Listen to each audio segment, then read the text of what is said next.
bomnaketfu nabodzadzewetfu. Lamuhla libandla lemaKristu, libandla lemakatholika emhlabeni wonke ligubha umkhosi wa Good Friday. Lapho khona sonke thina lesikholwa kuJesu Kristu sigubha luthando lwaNkulunkulu. Luthando uNkulunkulu lalubonakalisile kithi ngendvodzana yakhe leyodwa Jesu Kristu, leyafa esiphambanweni ifela kusisinzisa. Kuze sikhoneke kuzindla kahle ngalolu lusuku, libandla lesinikete sifundvo lesitholakala encwadzini yemprofethi Isaya chapter 52 verse 13 kuya ku chapter 53 verse 12. Nendzaba yekuhlupheka kwaJesu ngekulandzisa kwaJohane umvangeli chapter 18 verse 1 kuya ku chapter 19 verse 42.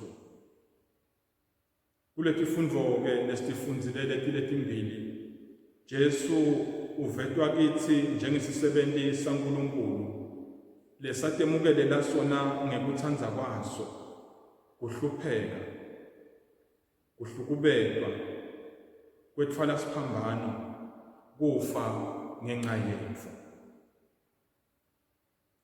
Lelilanga lelike libitwa ukuthi ngu-Good Friday ngoba uNkulunkulu sewawufeza umsebenzi wakhe ngalona leli langa, umsebenzi wakhe wekusisinzisa. Lokusho ukuthi kusukela lelo langa bantfu bonke sebanayo indlela yekungena ebudlelwaneni beluthando naNkulunkulu. Kuthula ke kwalesi sisebenti saNkulunkulu lesikuvako esifundweni sekucala angeke sesikuphike kuthi nalabanye bantfu bayathelelwa bona. Njengoba siva nje uthi umprofethi Isaya uthi ngakho-ke tonke tive tiyawumangala ngayo, ngobe bayawubona loko labangazange sebatshelwe ngako, naloko labangazange sebakuve bayawukuconza. Lokusho ukuthi bonke bantfu ngesikhathi Nkosi yethu Jesu Kristu ifa esiphambanweni bese batholile, bese kukhuluma yona kuphela iNkosi yethu lenguJesu Kristu, yona lengakhulumi nje emavini emlomo kuphela kodwa iphindze ikhulume nangetento tayo. Lamuhla solo iyakhuluma, lamuhla solo isiniketa sibonelo sekuphila njengebantfwana baNkulunkulu. Evikini eliphelile ngePalm Sunday nitawukhumbula ukuthi sakhuluma ngemandla ekutinikela ngalokuphelele entsandvweni yaNkulunkulu, nemandla ladlalwa kulalela kanye nekutehlisa lokwabonakalwa ngesikhathi Jesu atsengiswa nguJudas, ngesikhathi Jesu ahlushwa ayekuvana, ngesikhathi Jesu atawushiwa bafundzi bakhe ahlupheke kabuhlungu ayekuvana. Ngakho-ke lamuhla ngitawutsandza ukuthi sizindle kabanti ngendzatshana nje lelapha ekugcineni kwaleli vangeli laJohane chapter 19 verse 16b kuya ku verse 30. Masifundza-ke lendzatshana lena yekuhlupheka kwakhe Jesu Kristu, siyabona ukuthi Jesu Kristu lana sekude ukuthi uyaphukutwa, sekude futhi labahlekisa ngaye, njengoba sasibonile evikini leliphelile.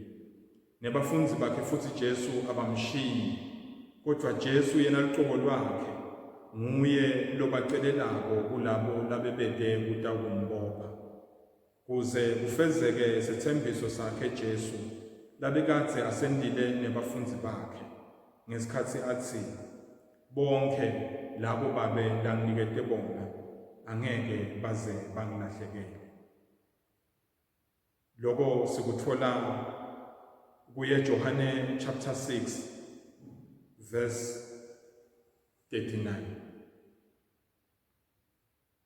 Lolutsandvo lwaJesu Kristu lesilibonako lamuhla luvetwa kabanti lapha sisibona khona Jesu akhuluma nenina kanye nemfunzi lamthandzako, labo bantfu lababonakalisa ukuthi kuneluthando lolukhulu emkhatsini wa Jesu, yena Johane kanye namake wa Jesu. Letintfo-ke kufanele sizidle ngato ngunati letilandzelako. Lelicala Jesu labulawela lona lalibhalwe etulu enhloko yakhe esiphambanweni. Loko sikutfola ku chapter 19 verse 16b kuya ku verse 22. Kulesikhatshana leso siyatfola ukuthi Jesu watithwalela siphambano sakhe waze wayofika kuleyo ndzawo lapho abeyawubethelwa khona eGolgotha. Lokho-ke kuluphawu lokuthi Jesu nguye lonemandla etikwa lokubulawa kwakhe, nguye lotinikelako futhi nguye lofeza lona msebenzi ngaphandle kwelusito lwemuntfu. Lelicala ke Jesu labekwe lona sijwayele ukulibona kuma-crucifix lesinawo etindlini tetfu ngananka emagama lalandzelako lathi INRI, I-N-R-I. Lokusho ukuthi Jesus Nazarenus Rex Judeorum, which lokusho ukuthi Jesu waseNazaretha, inkosi yemaJuda. Kungileso sizatfu-ke Jesu abulawa. Ngisho nekuphikisana kwaPilate akanye nemapristi labakhulu bemaJuda akuzange kushintshe lona mbhalo. Nalendlela lesitshelwa ukuthi kwakubhalwe ngayo lapha etulu kukhombisa ukuthi Jesu uyinkosi yabo bonke, ngoba kuthiwa bonke labebendlula bebakhona kufunza, ngoba kwakufunza emaJuda, kufunza ema-Greeks, kufunza nemaRoma. Lokucacisa kabanti ukuthi Jesu uyinkosi yabo bonke. Nasichubeka-ke sibona kwesibili lesingazindla ngako ngunaku lesikubonako lapha phasi kwesiphambano Jesu nasekabethelwe. Lokutfolakala ku chapter 19 verse 23 kuye ku verse 27. Kubonakala lapho loluthando Jesu lanalo namake wakhe nemfunzi wakhe lamthandzako. Kuyaticacela nje ngoba lokho kwenteka kude kubonakaliswe ukuthi Jesu uneluthando olungakanani nebantfu labasedvutane naye. Sitawukhumbula ukuthi kulawo lamanye amavangeli labafati lebakade balandzela Jesu bemabucadlwana ngesikhathi Jesu sekabethelwa, nebafundzi bakhe futhi bambalekela Jesu. Kodwa kuJohane siyeva ukuthi lo mfundzi wa Jesu ukhona lapha phasi kwesiphambano. Siyeva futhi namake wa Jesu ukhona lapha phasi kwesiphambano. Lokusho ukuthi loluthando nalezethembiso Jesu labekade asendile nebafundzi bakhe lesitholakala kuJohn chapter 6 verse 39 lokuthi uyawubavikela bonke labo uNkulunkulu abekade amnikete bona siyafezeka. Futhi bafundzi bakhe Jesu bakhululwa nguye Jesu nakaboshwako yena. Lawa-ke ngemavi ekuqala lashiwo nguJesu lapha phasi kunaba lapha phasi kwesiphambano. Lapho khona siva Jesu athi kumake wakhe, make nanso indvodzana yakho. Nakumfundzi wakhe asho athi, ndvodzana nango unyoko. Lawa ngemavi lasikhumbuta kuthi Jesu makwakhe ubitwa ngamake wakhe kwesibili evangelini laJohane. Kwekucala laseva khona Jesu abita makwakhe ngamake kungesikhathi asemshadweni waseKhana. Lapho khona make wakhe Jesu akhona kukhipha labashadikazi ehlazweni lekuphelelwa liwayini. Ngakho-ke kusho ukuthi Jesu unikela Maria uJohane kuze kuthi ubudlelwane buxhumana emkhathini waJohane kanye naJesu kanye nathi lamuhla kuqhubeke futhi kuqhutshekiswe budlelwane Johane lanabo namake waJesu. Nalamuhla amake waJesu angasisita futhi uyasisita ukuthi sixhumane nendvodzana yakhe nasisezidingweni tethu tonke. Lokunikelwa kwakhe Johane kumake waJesu namake waJesu kuJohane kuveta ngalokusobala ukuthi Jesu sewuwephethile lo msebenzi labekade athunyelwe wona. Ngoba phela siyathi ukuthi onke emakhosi anesibopho sekunakekela izimo talabo laba baphethe. Jesu ufeza lokho namuhla nakathi Maria naJohane sebayawuhlala kanye njengamake nendvodzana. Lokusho ukuthi Jesu uyabanakekela laba bakhe emhlabeni. Kwesithathu lesingazindla ngako ngiwe emava yaJesu esibili labakhulumako nakasesiphambanweni. Uthi Jesu ngomile kuchapter 19 verse 28.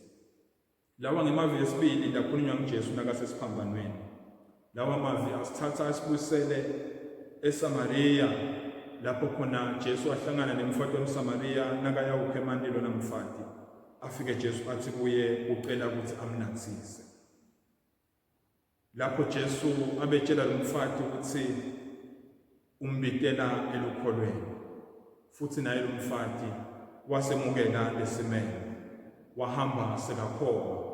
Wabatshela bonke lahlangana nabo ukuthi ngimbonile lo ngitshele bonke lengike ngakwena. Kodani nani ngitakumbona. Loyo mfati waseSamaria waguquka waba ngumfunzi waJesu. Lawa mavi Jesu uwasho kithi uthi ngomele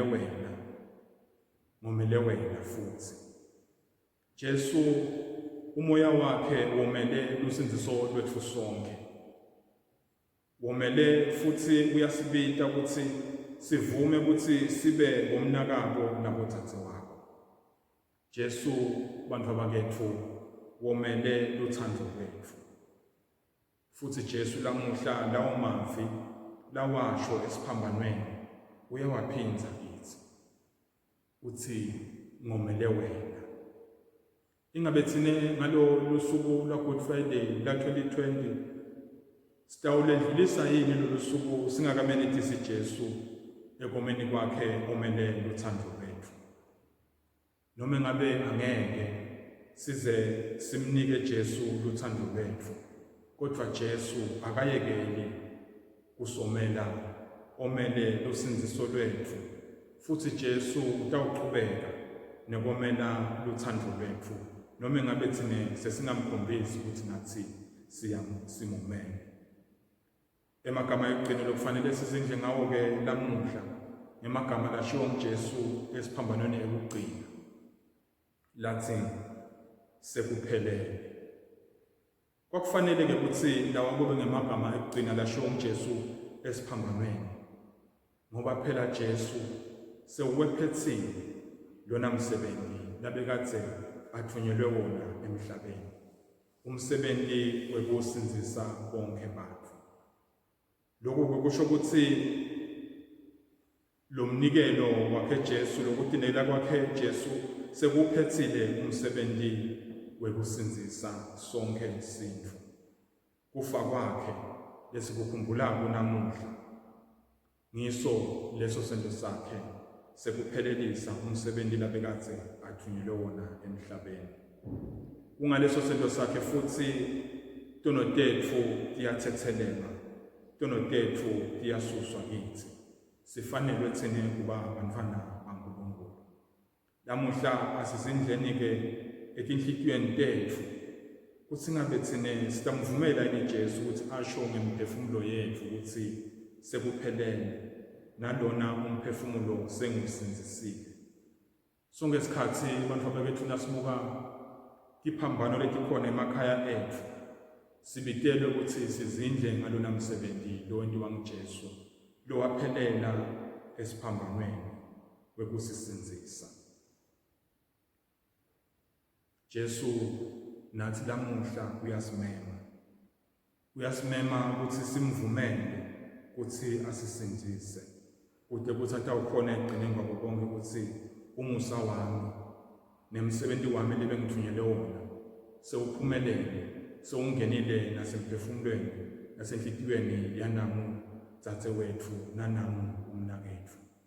Jesu nalamuhla uyalangatelela kusho kuwe, uyalangatelela kusho kimi ukuthi sekuphelele, naye sewusinzisiwe, nami sengisinzisiwe.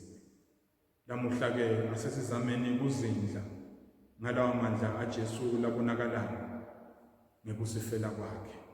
Sizindle ngekuthi ngabe vele uNkulunkulu weva kunjani ngesikhathi ahlupheka afa.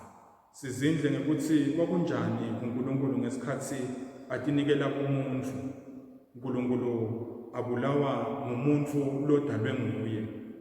uNkulunkulu aphenze futhi avuka kuze ukuthi asinzise loyo muntu labekade amdalile yena uqobo lwakhe.